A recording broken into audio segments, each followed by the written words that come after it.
Today I will continue with our investigation of the Gateless barrier, case 31. Zhaozhou investigates the old woman.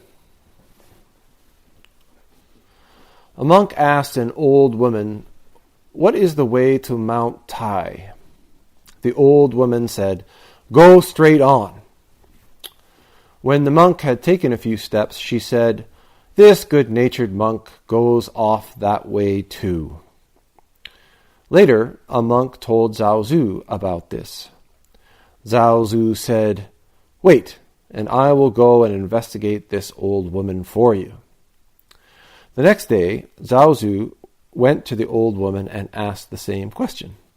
The old woman made the same reply. Upon his return, Zhaozhou announced to the community, "I have investigated that old woman of Mount Tai for you." Wu Men says, the old woman knew how to sit in her tent and plan strategy, but she didn't recognize the notorious bandit. Old Zhaozhou could sneak stealthily into camp and threaten the fortress on the frontier, but he doesn't have the appearance of a great man. On closer inspection, we find that they both had their faults. Tell me, what did Zhaozhou discover when he investigated the old woman? Wu Men's verse says, "The question is the same. The answer is the same too. Sand in the rice, thorns in the mud." 3 bells, please.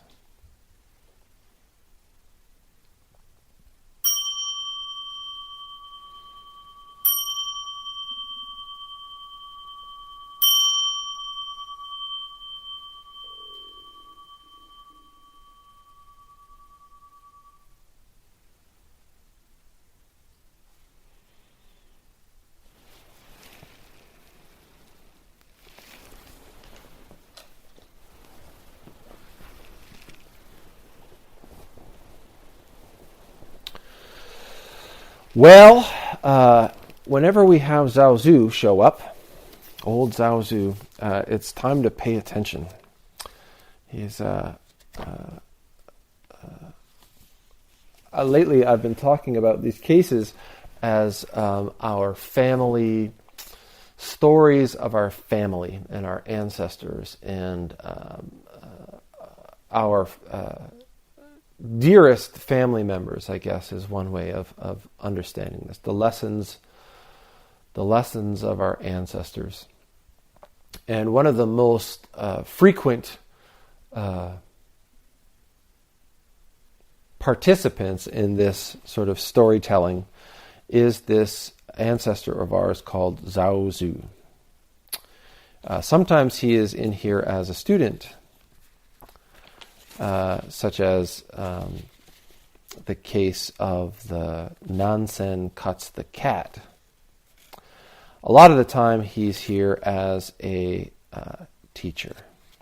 The very first case is Zhaozhou's Mu. In Japanese, his name is Joshu. And this isn't the first case in which he sort of picks up his traveling robe and goes off to check people out. In case 11, Zhaozhou goes and examines some hermits, 2 different hermits in their hermitages, and he knocks and says, "Anyone home?" And they raise a fist, and then he says, "Okay." And then he comes back and gives a report to the monastery. So to understand Zhaozhou, he was a monk of great capacity, who started, I think he started a little bit older than most people, but continued his practice with a very inspiring attitude. And even though he showed great promise from a very early stage in his practice, he always refused to set up a temple and teach. And it said, like, in his 40s, he just continued to do these pilgrimages and go around and see all these different masters and learn from them. And he had this motto, which was, if there is a man as old as 100 that I can teach something to, then I will teach it. And if there's a child as young as 6 that I can learn something from, then I will learn it. And that was his attitude, his raison d'être. So he would go around and learn these things, spending time with different masters. And it said that it wasn't until he was 80 years old that he finally said, okay, I think I'm ripe enough to start teaching. And before then, he was always dismissive of it and saying, I don't want to begin this as a underripe melon, so to speak. I want to really be mature before I start teaching. And so he took up the teaching mantle at the age of 80. Now, I don't know if you knew this beforehand, but the story is that he did live to 120 years old, and that he continued to teach throughout his old age. Now, the one problem or difficulty with Zhaozhou, is that in the tradition that we come from, particularly in those days, the expectation for succession was that the student who succeeds the master should excel the master in some way. You need to find a student who's actually just a bit better than you in order to give them transmission. And so, unfortunately, from Zhaozhou's line, we have no descendants. Because although he gave us this great record and this wonderful bounty of teaching and example, it seems that he never felt that there was anybody to give succession to. So that's a very sad story. But we have these wonderful examples, and so it's important to really get into the spirit of Zhaozhou, and for me to really sort of admire his capacity and his complete commitment to the Dharma. So here he's a teacher, and so he's definitely over 80. So he began teaching as an old man, basically. And so we have this story about another old woman, a nameless old woman, in another nameless tea shop, basically. And we have this in China at the time. There is a mountain called Wutai, Wutai. And the legend, the story is that Manjushri Bodhisattva resides on Mount Wutai. There's, in the Rinzai Roku, there's another reference to this where Rinzai sort of is chastising people for looking for the Bodhisattva Manjushri on Mount Wutai, because the only place that you should be looking for the Bodhisattva Manjushri is not on Mount Wutai. It's the Manjushri that is manifest in your own wisdom. Manjushri is the Bodhisattva of transcendent wisdom, or great wisdom. We chant Manjushri, the Bodhisattva of great wisdom, right? So he is the personification or the embodiment of the wisdom that liberates us from attachment. So if you ever see a picture of Manjushri or a statue or icon of Manjushri, he's usually seated. Often he's seated on the top of a lion, and this is a representation of what it is to be a human, in that we have these two capacities, the lion representing our sort of aggression and our passion and our strength and our sort of dangerousness. But this is mastered by Manjushri's wisdom. And so he's usually seated quite in a relaxed pose on the back of this lion. And he's usually got a scroll. Sometimes he has a lotus growing out of his hand, and on top of the lotus is a scroll. And this is sort of a representation of knowledge of the Dharma, I guess you could say. So it's, again, this idea not just of the intellectual understanding, but of the deep insight into the Dharma teachings. And usually in his other hand, he carries a flaming sword. And this is the sword of wisdom, which cuts through the shackles and bonds of attachment and delusion.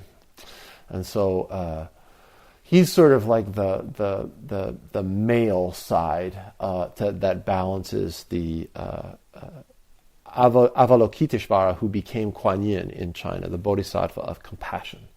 So in China, Kuan Yin is represented as a woman. She's the one who's down on the Butsudan in the interview room, carrying usually a flower in one hand, a lotus, of course, the Dharma, and in the other hand she carries a vase or a vessel of some sort, which is the sort of the I would say the milk of human kindness. It's compassion. It's like the elixir of kindness or compassion.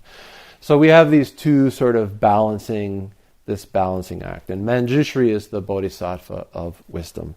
And so we have this story where Manjushri, the bodhisattva of wisdom, is rumored and said to live on Mount Wutai.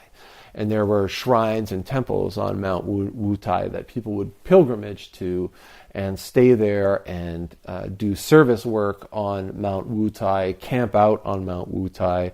And there's lots of stories of people having these amazing visions of the Bodhisattva Manjushri showing up and talking to them, or old men showing up and saying something profoundly wise and then disappearing. And clearly this was a manifestation of Manjushri. So we have this woman who is in a tea shop, obviously sort of on the road to Mount Wutai. So this sounds like it's a very sort of common occurrence. So just like a gas station or coffee shop or anything like that today, before Google Maps and things like that, you're a pilgrim and you're wandering by foot through China and you're looking for Mount Wutai, and there's lots of mountains around, so you probably stop in, you have a cup of tea, you say, hey, how do I get to Mount Wutai? So you don't go to Mount Wutai for vacation or something like this. There's only really one reason to go there. It's a sacred mountain, and it's to worship or to be a pilgrim to the shrines and temples of Manjushri. So one way that you can understand what is the way to Mount Wutai or Mount Tai is I'm seeking Manjushri. And this is what the old woman is responding to in this very, I'm sure maybe she was just bored.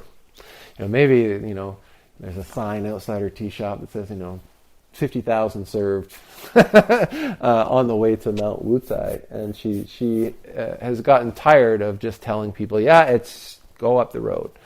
It's just, you see the big mountain? Yeah, that's the one. So instead of doing this, she uses this very pointed way, because I guess I could tell this story. So I have a friend who for a long, long time worked in a local store that sold sort of new age spiritual stuff. Like everything, like oils and lotions and potions and crystals and every manner of thing. And she worked there for a long time, and I had conversations with her about it. And in the beginning, it's all quite fascinating, because this crystal is supposed to have this property, and it brings out this emotion, and if you meditate thinking of this color and all this kind of stuff, it's all.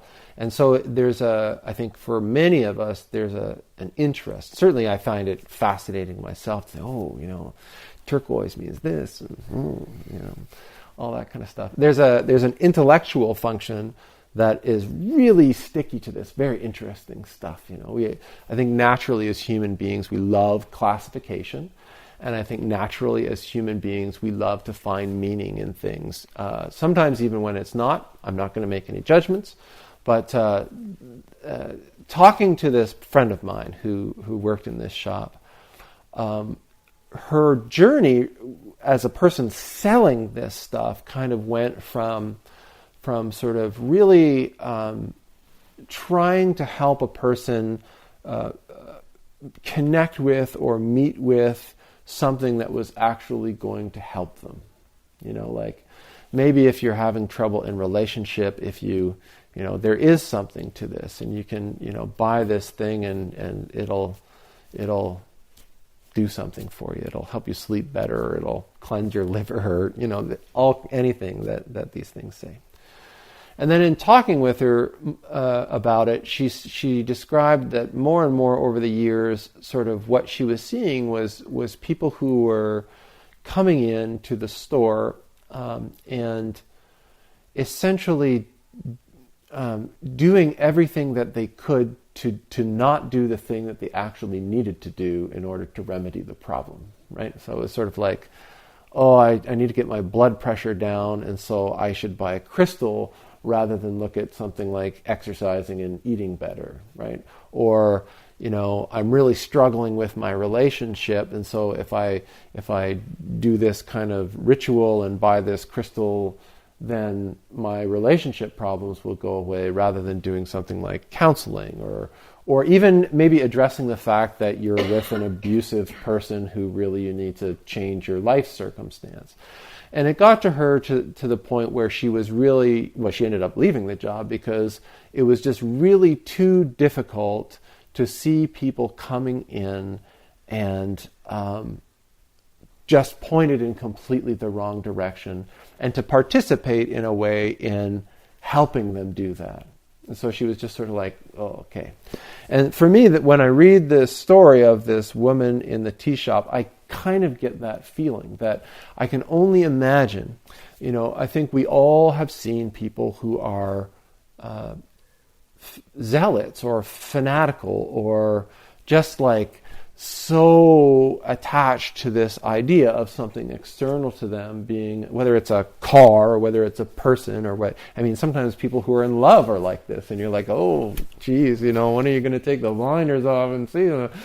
So I think that this woman in the tea shop is seen this a lot and has probably spent some time really thinking about it, and maybe seeing the same people coming back and making no changes in their life. But if every year, the generals who are fighting wars and killing people, and then every year they go to Mount Wutai for wisdom, and same thing the next year. So I think that at some point this woman starts being asked by these pilgrims, what's the way to Manjushri? And her response is, go straight on. And she's not talking about up the road. She's not talking about anything superficial. She's actually both probably telling the truth. It is up the road if that's what you want. If you want the Manjushri that's on the mountain, it's straight ahead. And if you want the Manjushri that's actually in your heart, that's your own capacity for wisdom and letting go of attachments, then your path is straight on. And so the monk, in this case, the monk who has actually come to go to Mount Wutai, walks out the door and heads up the road, and she goes, oh, oh, he's got a good rope.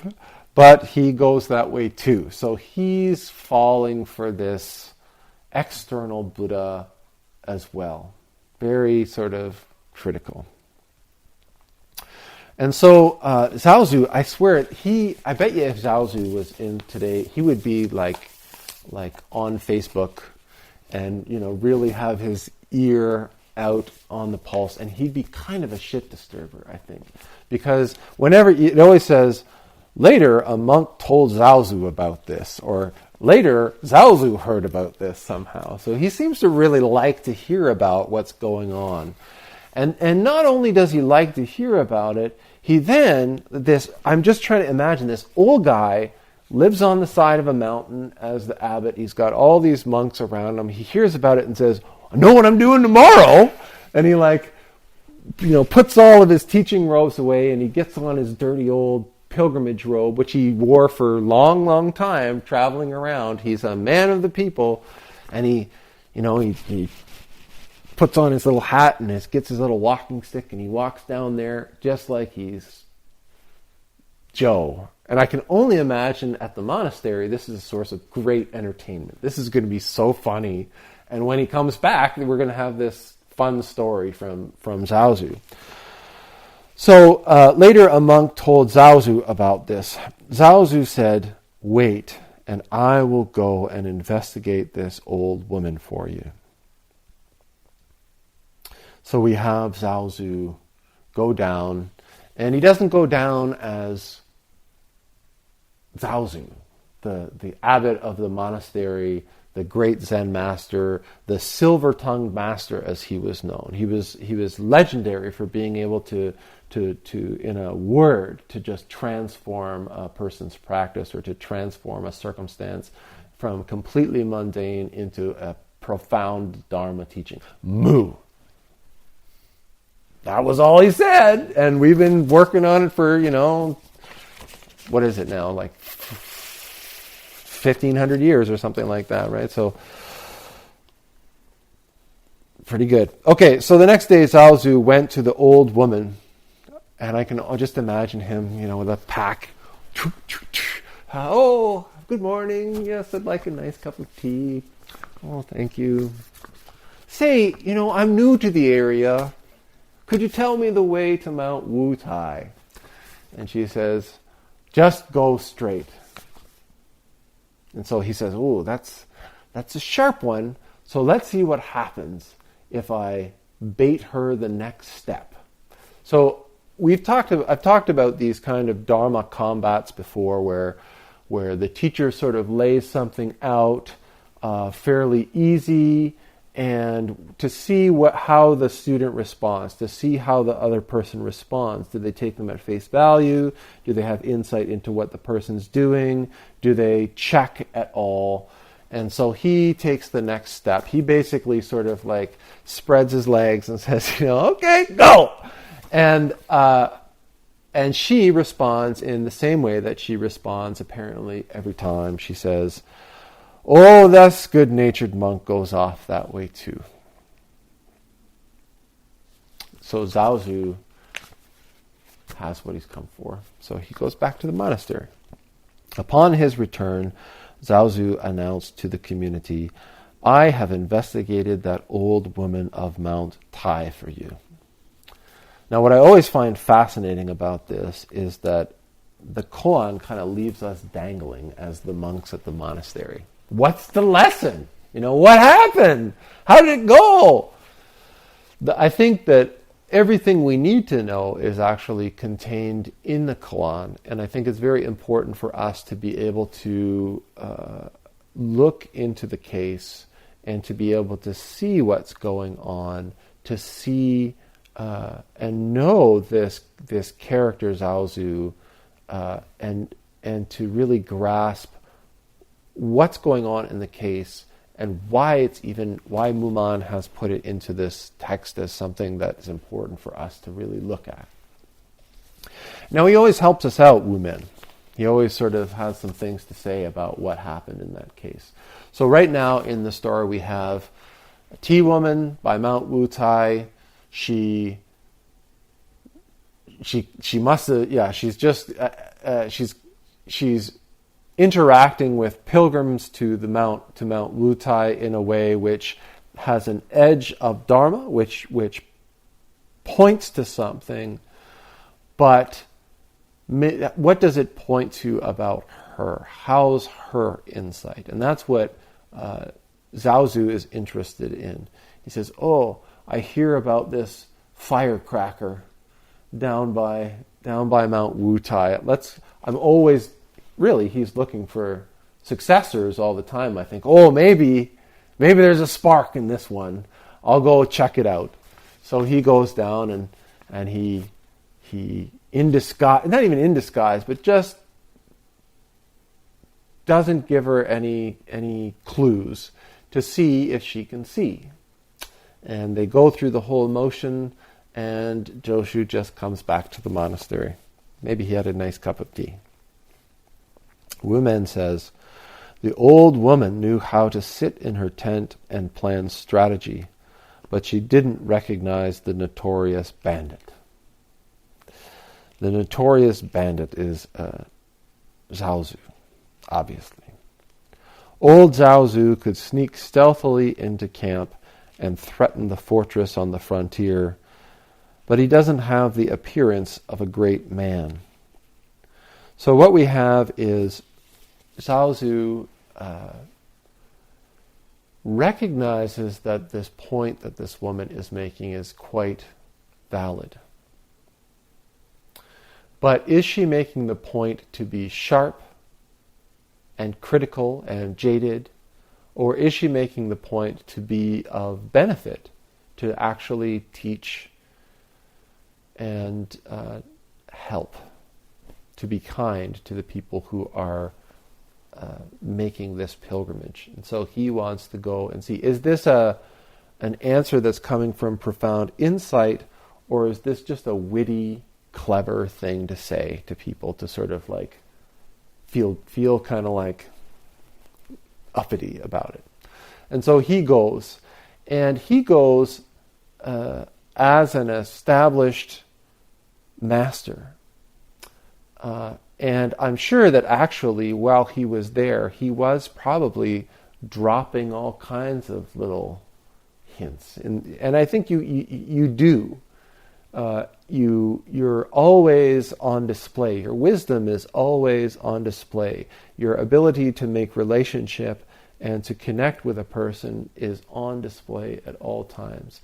And when you're interacting with someone who's able to see, they recognize it. I once had a great conversation with a friend of mine who's an Aikido teacher, one of the highest ranking Aikido teachers in Canada, and we were talking about him meeting this person in a social activity, and there was 150 people in the room, and they were all socializing and having cocktails and things like this, and it seemed like the two of them sort of just gravitated towards each other. They didn't talk at all about martial arts, and he said, "But I know the animal."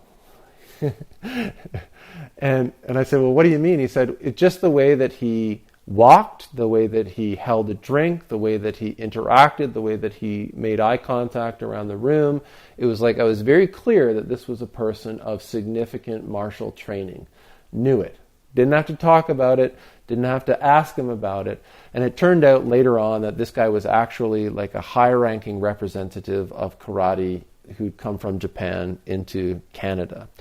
And so I think that this is what we all gain. And it's not just, a Zen thing. One of the most wonderful experiences that I've had working with in a multi-faith environment is, you interact with all kinds of people. And there have been occasions where I am utterly clear on the depth of another person's spiritual practice. It's not like I can say, well, they've done this and this and this, but it's like they've done their work, and you can tell because the character of that person is so utterly solid. And it's like, I don't understand the teaching that they follow, I don't understand the practices that they do, but they've done it, and I have no question about that. It's easy to walk into a room and just sort of like whitewash everybody in the room. It's easy to sit in a tea stand and just, everybody's reason for going to Mount Wutai is the same. But if you do that, you can make a mistake. You miss the burglar, you miss the bandit who shows up. And that's what Zhaozhou is pointing to.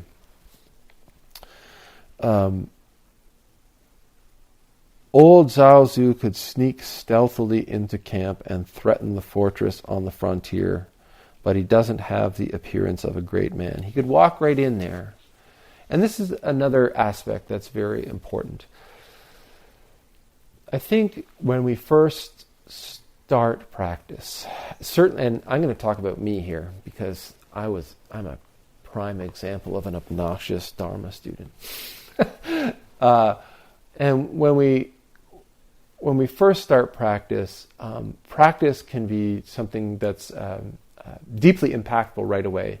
And so oftentimes we get really excited about it. And we make everything in our lives about Zen or about practice. And we rearrange everything in our lives for practice. And we become totally obnoxious because, I would go to parties and they would be, I would be the only person practicing Zen, and I would engage. Well, the only thing I could engage in conversation about was Zen, essentially. People would be like, well, how about, bacon? I like bacon. And I'd be talking about the relationship of bacon and Zen suddenly. And, gardening, Zen this and Zen that. And I didn't have a lot of friends after a while. And it wasn't until I realized that Zen's something that people have to kind of find their way to, rather than people are really not into being proselytized to. So I had to learn that. And everything about, I shaved my head right away when I first came into Zen practice, and I would wear Zen stuff. And I think I was a priest before I was actually a priest. And that's really obnoxious. Because what I wasn't was who I was at that time.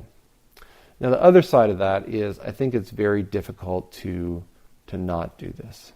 Whether it's a video game that we're into, or whether that's a new band that we've heard, or a new restaurant that we've gone to, when we find something that really sort of moves us or inspires us, we talk about it. We go there a lot. We want to do it a lot.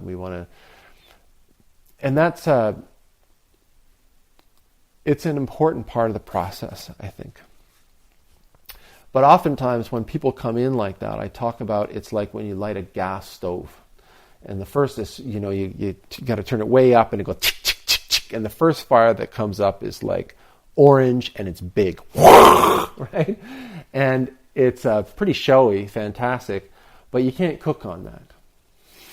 And so it takes some time for you to, in practice, whether that's with a musical instrument or if that's with Zen practice or anything, it takes some time to actually temper that into something that's useful. It takes a while for you to actually get the flame down to where it's blue and intense and burning. And all the honeymoon period has to end off, and all of the fanciness about it has to sort of fade away. And this is what we have when we look at Zhaozhou. We have someone who's he's been practicing for, 60 years, 80 years at this point. And all of the fanciness about Zen practice is gone. He is just an ordinary person. Wearing ordinary clothes, like street clothes, to him is probably so far in the past that it doesn't even really exist anymore. He's completely at ease in what he does. He's normal. He probably, as he walks in, she could probably take him as a novice monk, because his conversation is going to be so unreligious as to be he's talking, these are very nice curtains, and, just a very sincere, down-to-earth person, easy to miss. But when you're talking about a master with the skill and insight of someone like Zhaozhou, this is a very dangerous proposition, because if you don't know what you're dealing with and you're out there on the street selling Dharma, you're in dangerous waters with Zhaozhou. And so he's in there completely in his element, completely natural, completely at ease, and playing a game at the same time.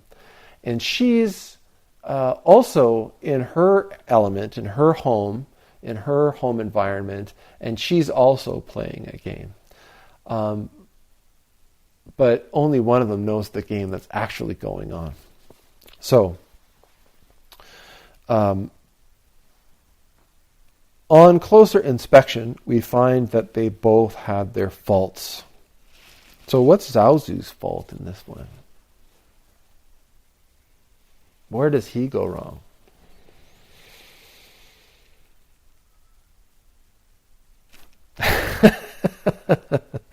Well, if we understand that Zhaozhou is a Dharma teacher, he is gone, and if we know that he is the silver-tongued devil or the silver-tongued master, and we have this example that he went in and asked the same question and got the same reply, and then left.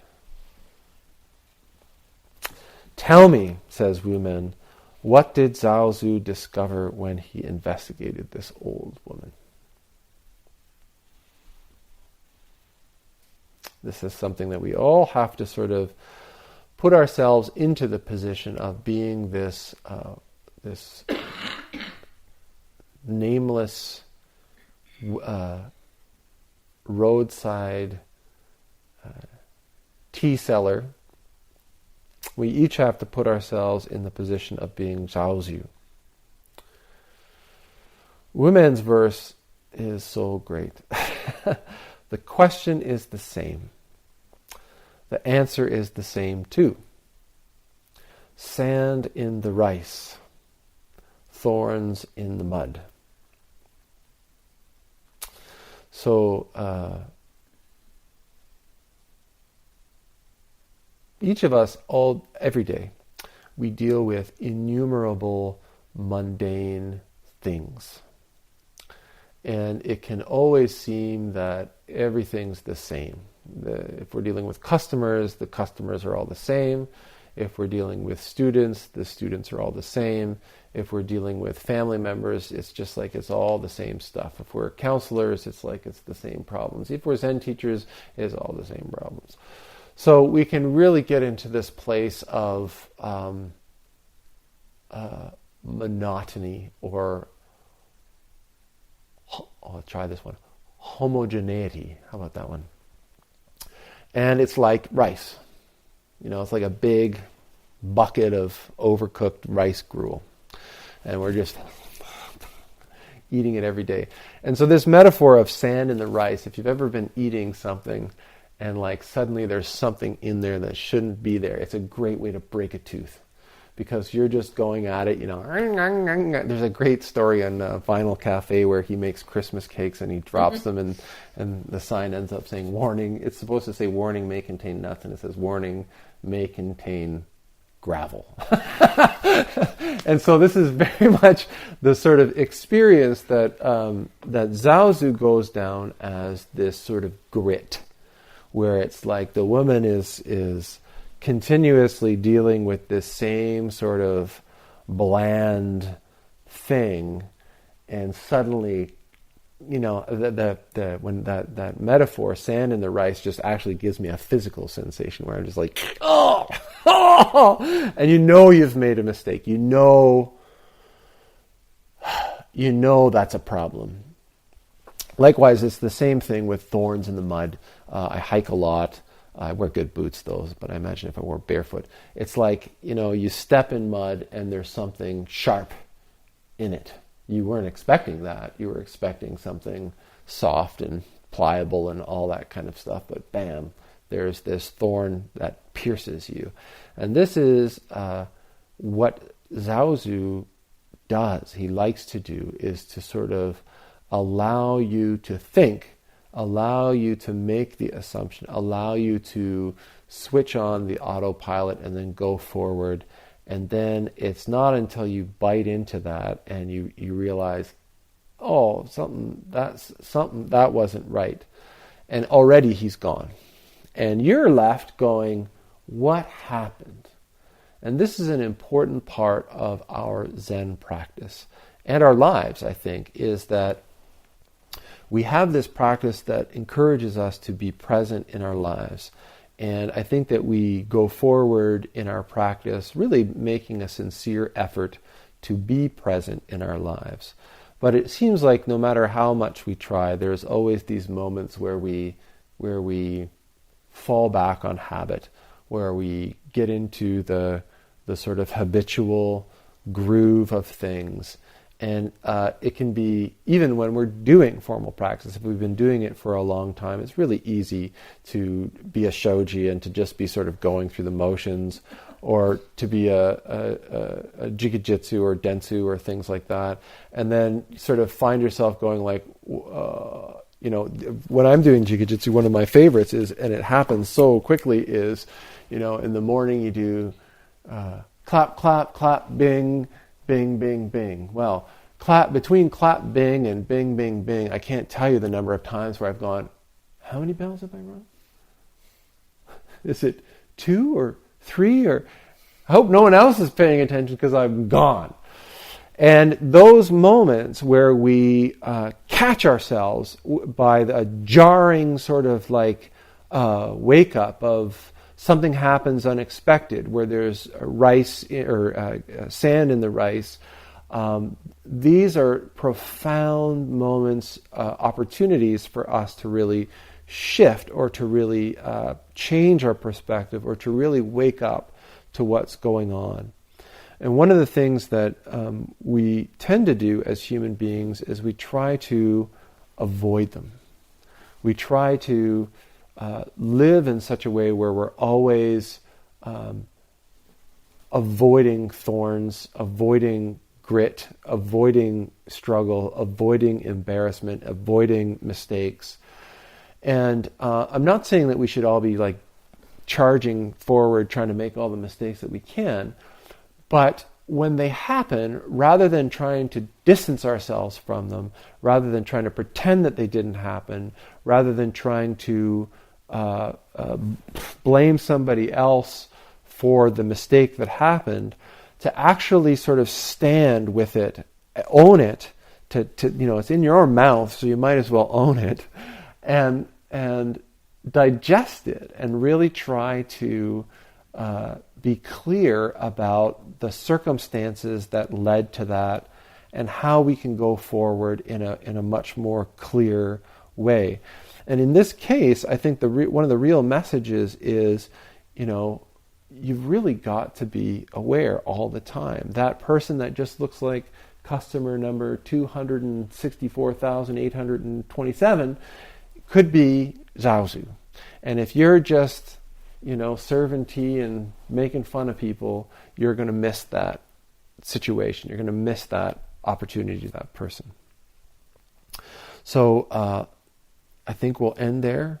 Thank Master Zhaozhou for his lesson today.